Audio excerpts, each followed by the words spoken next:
Hi friends, welcome back to KMB dream works కి స్వాగతం. ఈరోజు మన రివ్యూ ఏంటంటే నెట్ఫ్లిక్స్లో రీసెంట్గా వచ్చిన ది ఈస్ట్ ప్యాలెస్.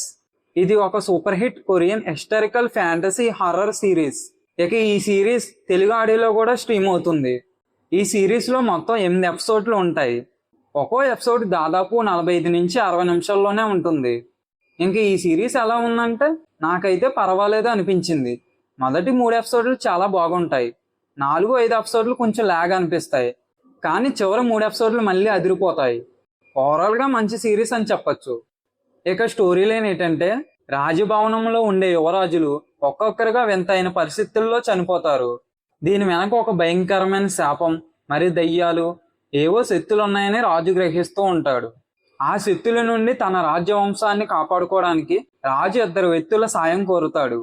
అతనే గు చియాంగ్. దెయ్యాలను చూడగల, ఆత్మల ప్రపంచంలోకి ప్రయాణించగల ఒక బద్ధకస్తుడైన గోస్ట్ స్లేయర్, దెయ్యాలను చంపే ఒక కత్తి వీరుడు. అలాగే సాంగాంగ్, దెయ్యాల మాటలను శబ్దాలను వినగల ఒక శక్తి ఉన్న ఒక కోర్ట్ లేడీ. ఈ ఇద్దరు కలిసి రాజభవనంలో దాగున్న ఆ చీకటి రహస్యాన్ని, ఆత్మల వెనుకున్న నిజాన్ని ఎలా బయటపెట్టారు, రాజవంశాన్ని ఎలా కాపాడారు అనేది ఈ సిరీస్ ముఖ్య కథ. ప్లస్ పాయింట్స్: మిలిటరీ సర్వీస్ తర్వాత రీ ఎంట్రీ ఇచ్చిన హీరో నమ్జో హ్యూక్ గోస్ట్ స్లేయర్గా చాలా మెచ్యూర్డ్గా నటించాడు.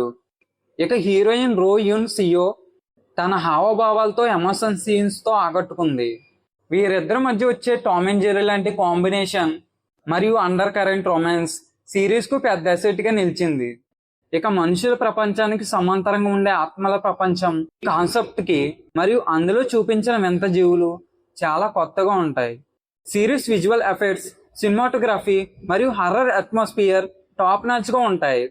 అలాగే మొదటి 4 ఎపిసోడ్స్ కథను సెట్ చేయడానికి టైం తీసుకున్న సెకండ్ హాఫ్ నుండి వచ్చే పొలిటికల్ డ్రామా మరియు ఊహించని ట్విస్టులు సిరీస్ మొత్తాన్ని కంప్లీట్ చేసేలా చేస్తాయి.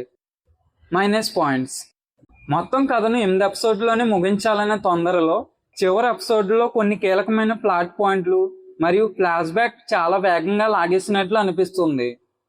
మైథాలజీ మరియు దయ్యాల రూల్స్ ఎక్స్ప్లెయిన్ చేయడానికి ఎక్కువ టైం పట్టడం వల్ల క్యారెక్టర్ మధ్య ఉండే ఎమోషన్ సీన్స్ పూర్తిగా పీక్స్లోకి వెళ్లే లోపే కథ ముందుకు సాగిపోతుంది.